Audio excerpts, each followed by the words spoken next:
और आइए बात करते हैं आज की बड़ी खबर की। बड़ी खबर उत्तर प्रदेश से है और बड़ी खबर है 2 से ज्यादा बच्चे तो सरकारी दाना पानी अब नहीं मिलेगा। दाना पानी पूरी तरह से बंद हो जाएगा। योगी आदित्यनाथ ने उत्तर प्रदेश की लगातार और तेजी से बम की तरह बढ़ती आबादी पर पूरी तरह से रोक लगाने और इसे डिफ्यूज करने का फैसला कर लिया है। आइए आपको बताते हैं 11 जुलाई को योगी आदित्यनाथ एक बड़ा ऐलान करने जा रहे हैं। 11 जुलाई को क्या है आपको बताने जा रहे हैं। आखिर योगी क्या करेंगे। 11 जुलाई को दरअसल जनसंख्या कंट्रोल करने का सबसे बड़ा हंटर चलाएंगे योगी। 11 जुलाई को विश्व जनसंख्या दिवस है। नई जनसंख्या नीति का ऐलान मुमकिन है 11 जुलाई को योगी करेंगे। 2021 से 2030 तक का टारगेट सेट किया जाएगा यूपी के लिए। 2030 तक का लक्ष्य होगा। परिवार नियोजन पर सरकार का पूरी तरह से फोकस है। योगी ने फैसला कर लिया है। पोषण, शिक्षा, स्वास्थ्य प्रबंधन पर जोर रहने वाला है सबसे ज्यादा। इसके साथ ही बुजुर्गों की देखभाल के लिए जरूरी इंतजाम किए जाएंगे। सारे फैसले 11 जुलाई को ऐलान होगा। स्कूलों में हेल्थ क्लब भी बन सकते हैं। योगी ने ये 11 जुलाई को ऐलान करने। लेकिन आपको बताएं उत्तर प्रदेश में क्यों बहुत जरूरी है जनसंख्या पर काबू करना, क्योंकि उत्तर प्रदेश में जिस रफ्तार से जनसंख्या बढ़ रही है, न सिर्फ देश के दूसरे राज्य तो पहले ही पिछड़ चुके हैं, दुनिया के मुल्क पीछे हो जाएंगे यूपी की जनसंख्या से। आइए आपको बताते हैं उत्तर प्रदेश की जरा जनसंख्या की तस्वीर देखिए, आप खुद डर और घबरा जाएंगे। उत्तर प्रदेश की हालत देखिए जरा। उत्तर प्रदेश में लगभग क्षेत्रफल क्या है उत्तर प्रदेश का मैं आपको बता रहा हूं।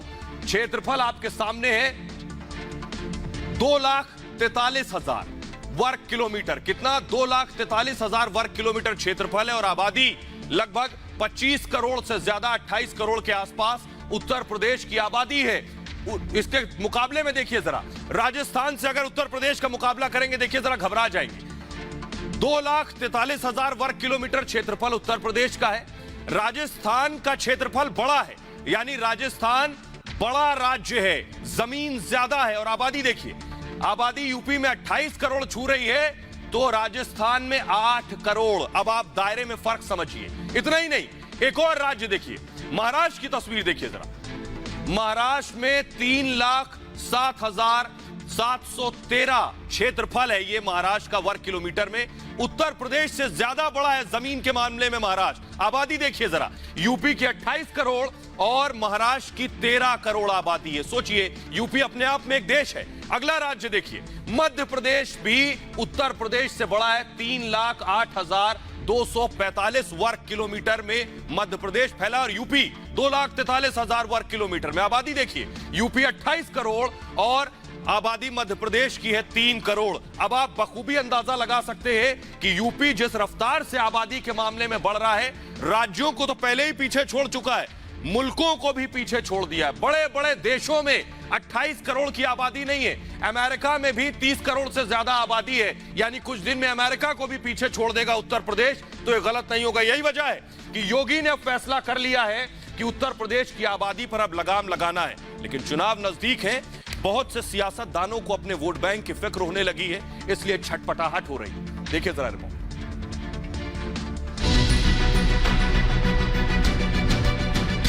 सीएम योगी का प्रण, जनसंख्या पर नियंत्रण।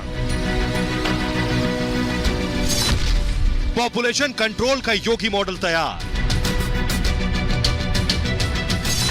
योगी मंत्र से लगेगी बढ़ती आबादी पर लगाम। उत्तर प्रदेश के मुख्यमंत्री योगी आदित्यनाथ ने इस खतरनाक बम को पूरी तरह निष्क्रिय करने का मन बना लिया है। प्रदेश की सबसे बड़ी जरूरत है जनसंख्या नियंत्रण, क्योंकि यह 24 करोड़ का हमारा प्रदेश है। 2 बच्चे सबसे अच्छे, तो इस नीति पर भी हम लोग गौर कर रहे हैं और जो नीति आ रही है उसके साथ साथ आगे चल के अगर हमें इसके लिए कोई कानून लाना पड़ेगा, हम कानून लाने में भी पीछे नहीं हैं। यूपी की योगी सरकार ने सूबे की जनसंख्या को काबू करने की मुहिम छेड़ दी है। सीएम योगी का मिशन पॉपुलेशन कंट्रोल की तैयारी पूरी हो गई है। देश में जनसंख्या और संसाधनों के बीच संतुलन करने के लिए और विकास की गति का लाभ आम लोगों तक सही समय पर सही तरीके से और सही रूप में पहुंच पाए, इसलिए यह नियंत्रण जितनी जल्दी हो उतना ही देश के हित में हो। आंकड़ों पर अगर नजर डालें तो उत्तर प्रदेश की आबादी लगभग 24 करोड़ है। वोट बैंक के चक्कर में आज तक न सपा न बसपा किसी की हिम्मत नहीं हुई कि वो इस बढ़ती आबादी पर लगाम लगा सके। अब फिर कहने लगे कि अभी हम ये बनाएंगे कानून, वो बनाएंगे कानून, मतलब बनाएंगे, मैंने 4.5 साल में क्या किया वो नहीं बताएंगे। इसके मतलब जनता को धोखा देना और जनता को सपने दिखाना, यही भारतीय जनता पार्टी का काम है। यही वजह है चुनाव से पहले योगी विरोधी वोट की मजबूरी में इस पर भी सियासत कर रहे हैं। और आइए अब आपको बताते हैं कि अगर 2 से ज्यादा बच्चे उत्तर प्रदेश में हुए तो क्या मुश्किल होने वाली है। आइए आपको दिखाते हैं, देखिए जरा, 2 से ज्यादा बच्चे हुए तो क्या हथौड़ा चलेगा। 2 से ज्यादा बच्चे होने पर सरकारी सुविधाओं में क्रॉस का निशान। कोई सरकारी सुविधा नहीं मिलेगी यूपी में अगर 2 से ज्यादा बच्चे हुए। 2 से ज्यादा बच्चे हुए तो कोई सब्सिडी नहीं मिलेगी, यानी सरकार की तरफ से मिलने वाला पैसा सुविधा के तौर पर नहीं मिलेगा। सरकारी नौकरी भी क्रॉस हो जाएगा, यानी सरकारी नौकरी भी नहीं मिलेगी अगर 2 से ज्यादा बच्चे हुए। यही तरीका बचा है यूपी में आबादी रोकने का। मुफ्त राशन पर पूरी तरह से बैन हो जाएगा। मुफ्त राशन भी उन्हें नहीं मिलेगा जिनके बच्चों की संख्या 2 से ज्यादा हो। स्कॉलरशिप पर पूरी तरह से रोक हो जाएगी। ये ही अब योगी का हथौड़ा है। और बड़ी चीज ये है और सबसे महत्वपूर्ण चीज ये कि 2 से ज्यादा बच्चे हुए तो चुनाव भी नहीं लड़ सकेंगे उत्तर प्रदेश में। तो योगी आदित्यनाथ ने तय कर लिया है पूरी तरह से 2 से ज्यादा बच्चे वालों पर कैसे लगाम लगाई जाएगी, उसका यह तरीका है। आइए अब आपको सुनवाते हैं उत्तर प्रदेश के लोग जो कुछ महीने बाद योगी को वोट देंगे, अखिलेश को वोट देंगे, मायावती को वोट देंगे। बेशक बाकी सियासतदानों को इस पर सियासत नजर आ रही हो, यूपी के लोग क्या कह रहे हैं इस आबादी नीति पर, सुनिए जरा। योगी जी जो कानून ला रहे हैं उसका हम लोग वेलकम करते हैं। जो 2 बच्चों की मतलब दो बच्चों से ज़्यादा जो मतलब होने की वो जताई है कि उनको कोई योजना नहीं दी जाएगी, तो बस इस चीज़ से हम लोग थोड़ा सा वो हैं। मैं ये कहूँगा कि मोहब्बत में दखलंदाजी है। मेरे हिसाब से अच्छा कानून है, पर इसमें मैं एक चीज़ चाहता हूँ कि जो भी कानून लाए उसको सर्वसम्मति से और सारे धर्मों को संज्ञान में लेते हुए एक ऐसा बनाए कि किसी भी कॉमन मैन को कोई कष्ट न हो। आने वाले पीढ़ी के लिए ज़्यादा नुकसानदेह होगी यदि इस पर नियंत्रण न किया गया। तो ऐसे में अगर बिल लाया जाता है तो स्वागत योग्य कदम होगा। हमारा जो उत्तर प्रदेश है, उत्तर प्रदेश की लगभग 25 करोड़ आबादी है, जो किसी भी एक मुल्क से बहुत बड़ी आबादी है। तो मैं समझता हूँ कि योगी जी ऐसा कोई कानून लेकर आते हैं जिनसे जनसंख्या नियंत्रण होता है, तो वो निश्चित ही रूप से प्रदेश के और देश के लिए बहुत ज़्यादा लाभकारी है। क्योंकि शिक्षा है, स्वास्थ्य है, रोजगार है, अगर संख्या कम होगी सब लोगों को मिल जाएगी, बेहतर मिल जाएगी, और जनसंख्या अधिक रहेगी तो नहीं मिल पाएगी, इसलिए ये बहुत जरूरी है। अगर जनसंख्या नियंत्रण के लिए सरकार कार्य कर रही है तो बहुत अच्छा कार्य है और इससे बहुत प्रभाव पड़ेंगे प्रदेश में और देश में। उससे ये होगा कि बेरोजगारी दूर होगी, क्योंकि आज के समय में जनसंख्या विस्फोट ही सबसे बड़ी समस्या है और चाहता हूं कि जल्द। तो ये तो सिर्फ उत्तर प्रदेश की बात हो गई कि उत्तर प्रदेश की आबादी कितनी तेजी से बढ़ रही है, इसे रोकने की जरूरत है और योगी ने फैसला कर लिया।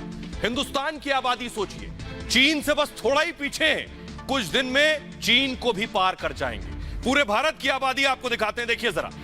आइए अब आपको दिखाने जा रहे हैं 1947 में आजादी के वक्त हिंदुस्तान की आबादी थी, नक्शा देखिए जरा, हिंदुस्तान का नक्शा आप देख रहे हैं, 33 करोड़ आबादी थी भारत की, यानी कदम रखने की जगह थी, हालात ऐसे थे। उसके बाद देखिए आज 2021 में 139 करोड़ आबादी है, यानी अभी जगह बहुत कम बची है। और अब से कुछ वक्त बाद, लगभग 39-40 साल बाद, 2060 में 170 करोड़ आबादी हो जाएगी भारत की, 170 करोड़ आबादी, और तब हम चीन को भी पीछे छोड़ चुके होंगे। तो आइए अब आपको दिखाते हैं कि देश में दरअसल अब तक कानून नहीं आया। योगी आदित्यनाथ कानून लेकर आ रहे हैं, लेकिन नारे बहुत आए। कैसे लोगों को जागरूक करके नारों से जागरूक कर लिया जाए। लेकिन देखिए हुआ क्या, पहला नारा आपको याद होगा आया, हम दो हमारे दो। यह सिर्फ नारा था, किसी ने नहीं माना। दूसरा नारा आया, 2 बच्चे उज्जवल भविष्य, अधिक बच्चे कहां भविष्य, किसी को समझ नहीं आया। तीसरा नारा, खुद को आगे बढ़ाना है तो जनसंख्या पर रोक लगाना है, किसी ने नहीं सुना। एक और नारा देखिए, छोटा परिवार प्रगति का आधार, लोगों को लगा मजाक है, कानून नहीं था क्योंकि। बच्चे दो ही अच्छे, एक के बाद एक नारे खूब आए। पिछली सरकारों ने नारे लेकर आए, शायद लोगों को समझ आए और कुछ कंट्रोल हो, लेकिन हुआ नहीं। नियंत्रण का लो संकल्प, यह है सबसे अच्छा विकल्प। सिर्फ लोगों ने इसको देखा, पढ़ा, लेकिन इसे अपनाया नहीं। छोटा परिवार सुखी परिवार, ये एक और नारा था, लेकिन लोग टस से मस नहीं हुए। इसलिए जरूरत है एक सख्त और कड़े कानून की। आइए आपको बताते हैं, जरा देखिए भारत और दूसरे देशों के मुकाबले आबादी में कहां है, जरा देखिए।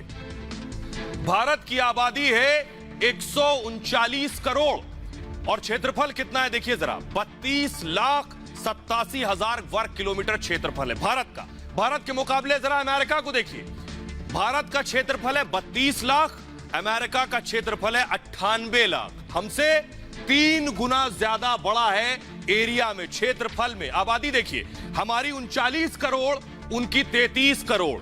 अब आप समझिए, वो हमसे 3 गुना ज्यादा बड़ी जगह में रह रहे हैं और आबादी हमारी उनसे 4 गुना, 5 गुना, 8 गुना ज्यादा है। रूस की हालत देखिए जरा, हिंदुस्तान का क्षेत्रफल है 32 लाख और रूस का क्षेत्रफल है 1,71,00,000 वर्ग किलोमीटर। 32 लाख और 1,71,00,000 वर्ग किलोमीटर। अब आप फर्क समझिए जरा क्षेत्रफल में और आबादी देखिए, भारत की 139 करोड़ और रूस की 14 करोड़, कोई तुलना ही नहीं है।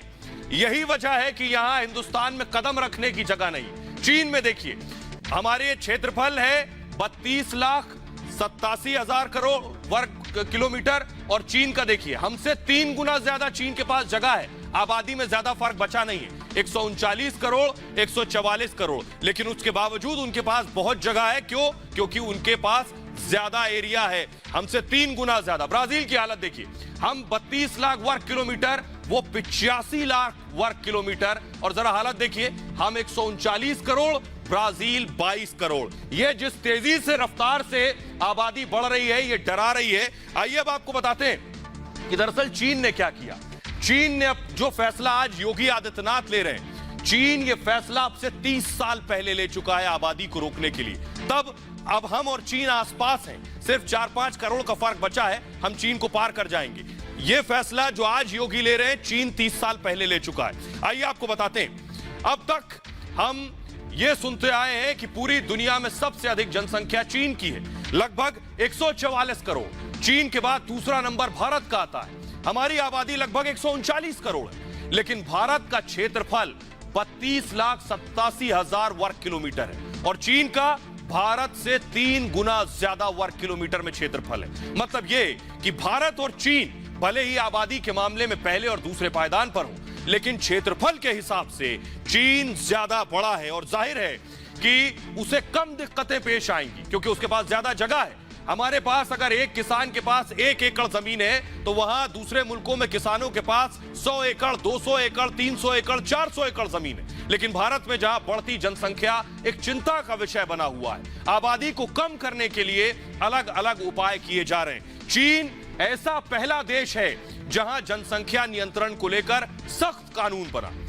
चीन में 1979 में 1979 में एक बच्चे की नीति आई, यानी 1 चाइल्ड पॉलिसी जैसे कड़े कानून बनाए गए और ये जो कानून है 37 सालों तक लागू रहे, जिस वजह से चीन में 40 करोड़ बच्चों के जन्म को रोक दिया गया, यानी जन्म दर काफी घट गया। 2016 में चीनी सरकार ने 2nd चाइल्ड पॉलिसी को नियम को लागू किया, जिसके तहत कोई भी कपल 2 बच्चे पैदा कर सकता था।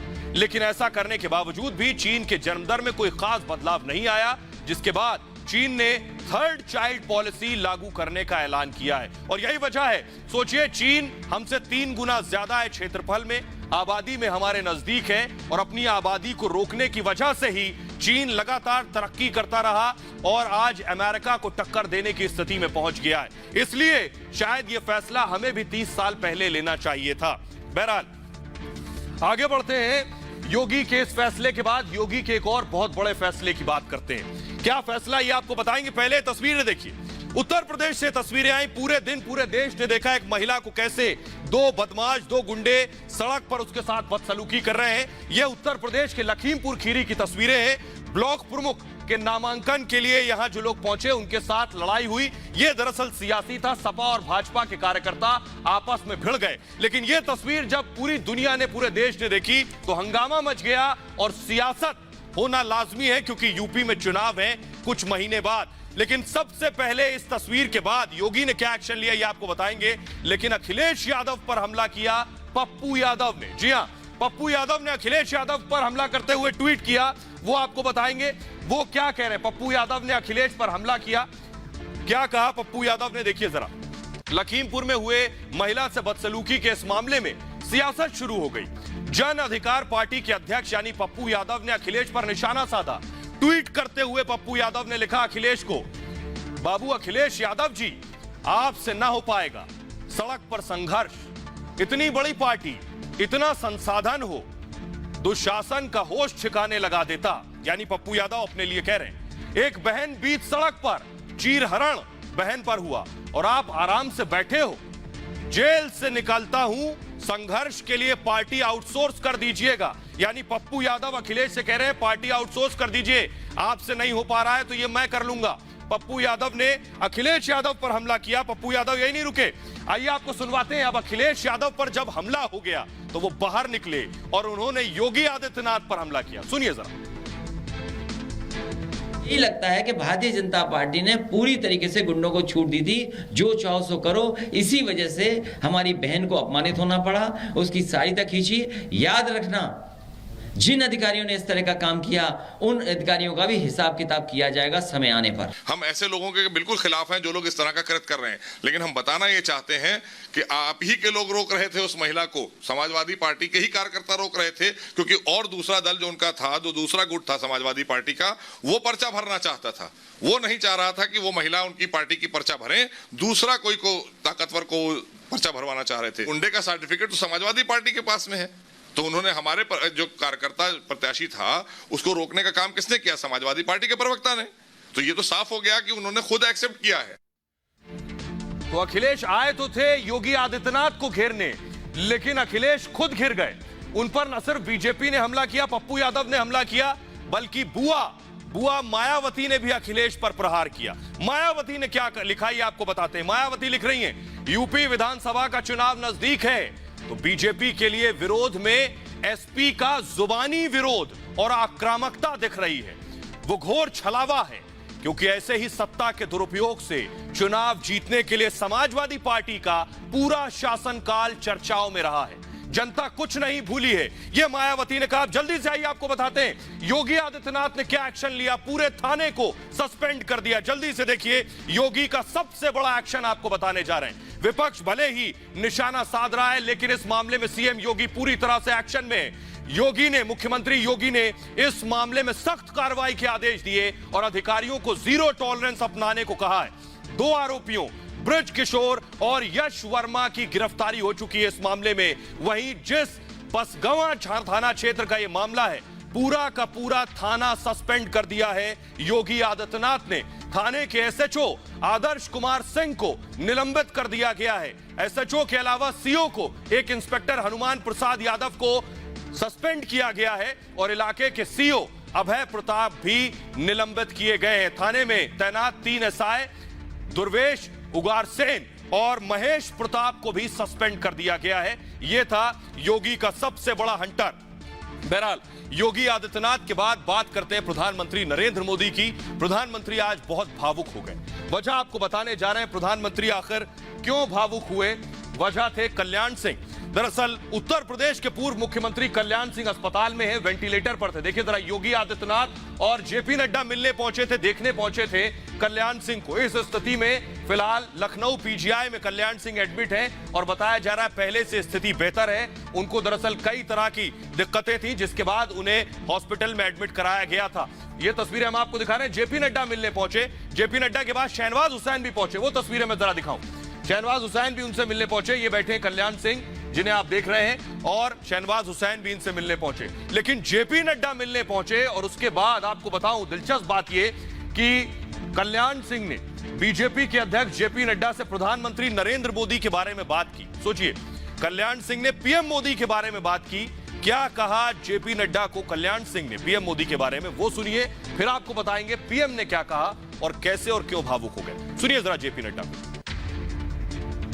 हमारे वरिष्ठ नेता सम्माननीय कल्याण सिंह जी को उनके स्वास्थ्य यहाँ SGPGI में वो कर रहे हैं, तो उनको देखने का मुझे सौभाग्य प्राप्त हुआ और हमारी इच्छा थी कि हम उनके स्वास्थ्य के बारे में जानकारी हासिल करें। प्रधानमंत्री जी भी चिंतित थे, तो हम आज दिल्ली से आए इस कार्यक्रम के लिए। मेरे साथ हमारे राष्ट्रीय संगठन महामंत्री संतोष जी भी उनको देखने के लिए आए। तो प्रधानमंत्री नरेंद्र मोदी के बारे में जेपी नड्डा से क्या कुछ कहा कल्याण सिंह ने बताया, लेकिन जेपी नड्डा ने यह बात प्रधानमंत्री नरेंद्र मोदी को बताई। तो देखिए क्या हुआ। दरअसल बीजेपी अध्यक्ष जेपी नड्डा के इसी बयान के बाद प्रधानमंत्री मोदी भावुक हो गए। पीएम मोदी ने ट्वीट किया बाकायदा और ट्वीट कर लिखा, यह जानकर बहुत खुशी हुई कि जेपी नड्डा से बातचीत के दौरान कल्याण सिंह ने मुझे याद किया। कल्याण सिंह जी के साथ मेरी बहुत सी यादें जुड़ी हुई हैं, उनमें से कुछ यादें आज ताजा हो गईं। उनसे बात करके हमेशा कुछ ना कुछ सीखने को मिला है। प्रधानमंत्री मोदी ने एक और ट्वीट करते हुए लिखा कि देश के लाखों लोग कल्याण सिंह के जल्द स्वस्थ होने के लिए दुआ कर रहे हैं। प्रधानमंत्री मोदी ने कल्याण सिंह जी के पोते को फोन कर कल्याण सिंह जी के स्वास्थ्य के बारे में जानकारी भी ली। दरअसल ये तस्वीरें बताने के लिए काफी हैं कि बीजेपी के लिए कल्याण सिंह क्या है। बीजेपी अध्यक्ष जेपी नड्डा और देश के सबसे बड़े राज्य के मुख्यमंत्री योगी आदित्यनाथ ने अस्पताल जाकर उनका हाल जाना और इसके बाद प्रधानमंत्री मोदी का ट्वीट आया। दरअसल कल्याण सिंह जब उत्तर प्रदेश के मुख्यमंत्री थे, तब नरेंद्र मोदी गुजरात में बीजेपी के पदाधिकारी हुआ करते थे। उस वक्त कल्याण सिंह को मोदी के बारे में बहुत कुछ पता नहीं था। राम जन्मभूमि आंदोलन को लेकर देश भर में उनकी चर्चाएं हो रही थी कल्याण सिंह की। जब मुरली मनोहर जोशी ने कश्मीरी आतंकवादियों को चुनौती देने के लिए दिसंबर 1991 में कन्याकुमारी से श्रीनगर तक एकता यात्रा निकाली, तो इसके संचालन की जिम्मेदारी प्रधानमंत्री मोदी को दी गई थी। 26 जनवरी 1992 को मुरली मनोहर जोशी ने श्रीनगर के लाल चौक पर तिरंगा फहराया, तब मोदी भी वहां मौजूद थे। कल्याण सिंह 1991 में उत्तर प्रदेश के मुख्यमंत्री बने और उनके कार्यकाल में ही 6 दिसंबर 1992 को बाबरी विध्वंस की घटना हुई थी। इसके बाद कल्याण सिंह ने मुख्यमंत्री के पद से इस्तीफा दे दिया था। 7 दिसंबर 1992 को केंद्र की नरसिम्हा राव सरकार ने उत्तर प्रदेश सरकार को बर्खास्त कर दिया था। इसके बाद राम जन्मभूमि आंदोलन से जुड़े होने के कारण नरेंद्र मोदी की कल्याण सिंह की नजदीकियां और बढ़ गई थी। 2014 में कल्याण सिंह के पुत्र राजवीर सिंह के लिए मोदी ने रैली की थी। उस मंच पर खुद कल्याण सिंह जी भी मौजूद थे। मोदी ने प्रधानमंत्री बनने के बाद कल्याण सिंह को राजस्थान का राज्यपाल बना दिया था। फिर दोनों के बीच कई और मुलाकातें हुई। कल्याण सिंह पिछले कुछ दिनों से बीमार हैं और उनका PGI लखनऊ में इलाज चल रहा है। इस बीच कल्याण सिंह का हेल्थ बुलेटिन जारी किया गया, जिसमें बताया गया कि कल्याण सिंह की हालत बेहतर है। और आइए आपको दिखाते हैं। तो कल्याण सिंह जो उत्तर प्रदेश के पूर्व मुख्यमंत्री हैं, फिलहाल लखनऊ के PGI में हैं। उत्तर प्रदेश के एक और पूर्व मुख्यमंत्री मुलायम सिंह यादव भी मेदांता में भर्ती हैं। फुल स्क्रीन अगर तस्वीरें दिखाऊं, मुलायम सिंह यादव जी जो कि अभी मेदांता में एडमिट है, वो तस्वीरें हम आपको दिखा रहे हैं। तो मुलायम सिंह यादव का फिलहाल इलाज चल रहा है, पहले से उनकी हालत बेहतर है। अखिलेश यादव ने भी एक तस्वीर ट्वीट की है, वो दिखाता हूं। अखिलेश जब उनसे मिलने गए, वो तस्वीर मैं दिखाऊंगा। ये तस्वीर जो आप देख रहे हैं, देखिए जरा, अखिलेश के हाथ में कप है और पूर्व मुख्यमंत्री मुलायम सिंह यादव के साथ वो चाय पी रहे हैं। तो दो पूर्व मुख्यमंत्री फिलहाल अस्पताल में इलाज करवा रहे हैं।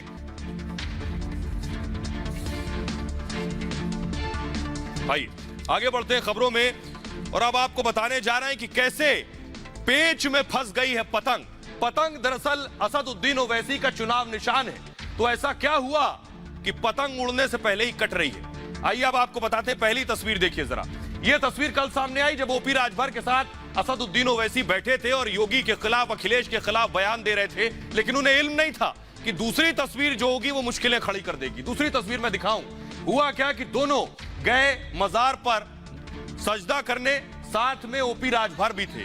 राजभर का जाना मुश्किलो जान हो गया उनके लिए। सबसे ज्यादा परेशानी राजभर को यह हो गई कि अपने ओवैसी के वोट बैंक को संतुष्ट करने के लिए मजार चले गए, लेकिन अपने वोट बैंक से पंगा ले लिया।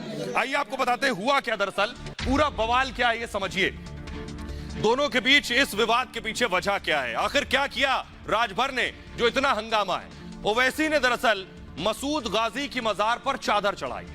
उत्तर प्रदेश के बहराइच में है मसूद गाजी की मजार। चादर चढ़ाने के दौरान ओपी राजभर भी उनके साथ मौजूद थे। महाराजा सुहेलदेव का सबसे बड़ा दुश्मन था ये गाजी। यानी सोचिए, ओपी राजभर आते हैं सुहेलदेव की पार्टी से, यानी सुहेलदेव पार्टी ओपी राजभर की, गाजी सुहेलदेव का ही दुश्मन था और उसी की मजार पर ओपी राजभर चादर चढ़ाने चले गए। बीजेपी ने मजार पर सजदा करने पर सवाल उठाए। बीजेपी ने इसे राजभर समुदाय का अपमान बताया। आइए अब आपको सुनवाते हैं, जरा देखिए बीजेपी ने कड़ा हमला किया है अब राजभर पर। सुनिए जरा, फिर आगे बताएंगे कि आखिर क्या सुहेलदेव और गाजी के बीच दुश्मनी किस बात को लेकर थी, गाजी कौन था और सुहेलदेव कौन थे। पहले सुनिए जरा योगी के मंत्री को। जिसने लाखों हिंदुओं को मारने का, जिसके सर पर गुनाह हो, आरोप हो, देश पर हमला करने का जिसके ऊपर आरोप हो, मां बहनों की इज्जत को लूटने का जिसके ऊपर आरोप हो, उसका सम्मान ये करेंगे दोनों लोग। इसको कभी देश माफ नहीं कर सकता है और इससे बड़ा कोई गुनाह भी नहीं हो सकता है। आडवाणी जी जिन्ना के यहाँ मजार पे चादर चढ़ाने चले जाते हैं, राजनाथ जी जाकर के जो है रोजा खोलते हैं लखनऊ में मुसलमानों के बीच में बैठ करके, ये नहीं दिखाई देता है। कश्मीर में महबूबा मुफ्ती से ये समझौता करते हैं और बीजेपी मिलकर सरकार बनाती है। अभी नागालैंड में वहाँ एक मुस्लिम पार्टी समझौता करके सरकार बनाने की कवायद में लगे हैं। ये करें तो रासलीला, हम कहें तो करैक्टर ढीला। तो ओपी राजभर को सुन रहे थे, अब डैमेज कंट्रोल में लग गए। लेकिन आपको बताएं सजदे के बाद कैसे सियासत गर्म हो गई, अब जरा ये समझिए हुआ क्या। इस नए विवाद से यूपी की सियासत गर्मा गई और लोग ये सवाल पूछने लगे हैं कि ओवैसी की पतंग सियासी पेच में फंस गई।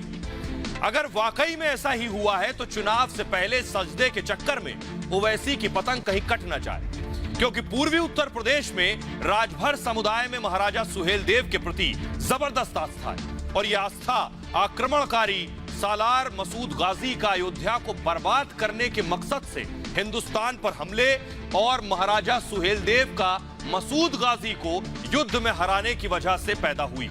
यही वजह है कि प्रधानमंत्री मोदी ने सत्ता संभालने के बाद महाराजा सुहेलदेव के सम्मान में कई बड़े फैसले किए ताकि देश के लिए जान की बाजी लगाने वाले महापुरुषों का सम्मान भी हो और राजभर समुदाय को मुख्यधारा से भी जोड़ा जाए और उनकी भावनाओं की कद्र की जाए।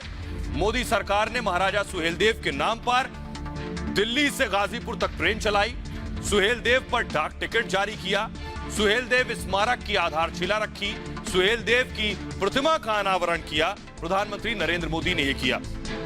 आइए अब आपको बताते हैं कौन है महाराजा सुहेलदेव और इनकी गाजी के साथ दुश्मनी क्या थी। जल्दी से इस बात को समझ लीजिए, आपको पूरी लड़ाई समझ आ जाएगी। हुआ क्या कि दरअसल महाराजा सुहेलदेव और गाजी के बीच लंबी दुश्मनी थी और इस दुश्मनी की वजह से ही ये सारा बवाल मचा है। महाराजा सुहेलदेव ने आक्रमणकारी सालार मसूद गाजी को परास्त किया था और उसके नापाक मंसूबों पर पानी फेर दिया था। महाराजा सुहेलदेव को जानने के लिए मसूद गाजी को जानना जरूरी है। दरअसल आक्रमणकारी था मसूद गाजी, महमूद गजनवी का भांजा था गाजी। जी हाँ, सुहेलदेव का दुश्मन था मसूद गाजी। गाजी ने 1034 में भारत पर हमला किया, अयोध्या को तहस नहस करना चाहता था गाजी, मकसद था इसका। और महाराजा सुहेलदेव ने गाजी को परास्त किया। महाराजा सुहेलदेव में राजभर समाज की बाकायदा आस्था है, इसलिए ओपी राजभर अब मुश्किलों में फंस गए। बहरहाल आगे बढ़ते हैं और अब बात करते हैं चिराग पासवान की। कैसे हाईकोर्ट में बुझ गए चिराग, ये आपको बताने जा रहे हैं। चिराग पासवान को इल्म नहीं था कि उनको ये मुश्किल झेलनी पड़ जाएगी। जी हाँ, चिराग पासवान चाचा के खिलाफ कोर्ट तो चले गए, लेकिन कोर्ट में चिराग पासवान को बड़ा झटका लगा है, ये आपको बता रहे हैं। हाई कोर्ट में बुझ गए चिराग। हुआ क्या आपको बताएं। दरअसल चिराग पासवान चाचा से लड़ाई कर चुके हैं, यानी चाचा की बगावत के बाद चिराग पासवान परेशान है। वो तस्वीर अगर मैं दिखाऊं कि चिराग पासवान जब घर पहुंचे, देखिए 1 घंटा इंतजार करते रहे चाचा के घर के बाहर, चाचा ने दरवाजे नहीं खोले। क्यों? क्योंकि चिराग को पार्टी से बाहर कर दिया था। दूसरी तस्वीर दिखाएं, चिराग के लिए सिर मुंडाते ओले पड़ गए जब चाचा ने शपथ ले ली, यानी चाचा मंत्री भी बन गए। भतीजे को बाहर तो किया, ऊपर से मंत्री भी बन गए। तो चिराग चाचा के खिलाफ कोर्ट चले गए। बड़ी खबर यह है कि कोर्ट में क्या हुआ आपको बताने जा रहे हैं, देखिए जरा। चाचा पारस आज भतीजे चिराग पर भारी पड़ गए हैं। बड़ी खबर यह है पूरे देश की सियासत के लिहाज से, क्योंकि सभी ने चाचा भतीजे की लड़ाई देखी है। कोर्ट में क्या हुआ ये जरा देखिए। चाचा भारी पड़ गए। चिराग को जहां दिल्ली हाई कोर्ट से बड़ा झटका लग गया है, वहीं आजकल पारस के अच्छे दिन चल रहे हैं। एलजेपी के 5 सांसदों को लेकर मोदी कैबिनेट में शामिल हो चुके हैं। आज कोर्ट में सुनवाई के दौरान चिराग के वकील ने कई दलीलें पेश की। दिल्ली हाई कोर्ट की जज जस्टिस रेखा पल्ली ने मामले की सुनवाई की। कोर्ट ने चिराग के वकील से पूछा, आपके पास कितने सांसद हैं? पहला सवाल था चिराग के वकील से अदालत का कि आपके पास सांसद कितने। इस पर चिराग के वकील ने कहा कि उनकी पार्टी के 6 सांसद हैं, 5 उनका साथ छोड़कर चले गए। इस पर कोर्ट ने कहा कि मतलब वो खुद की पार्टी बता रहे हैं, यानी उन सांसदों ने क्या खुद की पार्टी बना ली? कोर्ट ने इसे पार्टी का अंदरूनी मामला बताया और कहा इसको पार्टी के भीतर ही सुलझाना चाहिए। इस पर चिराग के वकील ने कहा कि वो स्पीकर के फैसले को चुनौती देते हैं, यानी स्पीकर के फैसले को चैलेंज करते हैं। पारस को पार्टी विरोधी गतिविधि और नेतृत्व को धोखा देने के आरोप में पार्टी से निष्कासित कर दिया गया, लेकिन चिराग का नाम हटाकर पारस को सदन में पार्टी का नेता बनाया गया। इस पर कोर्ट ने पूछा कि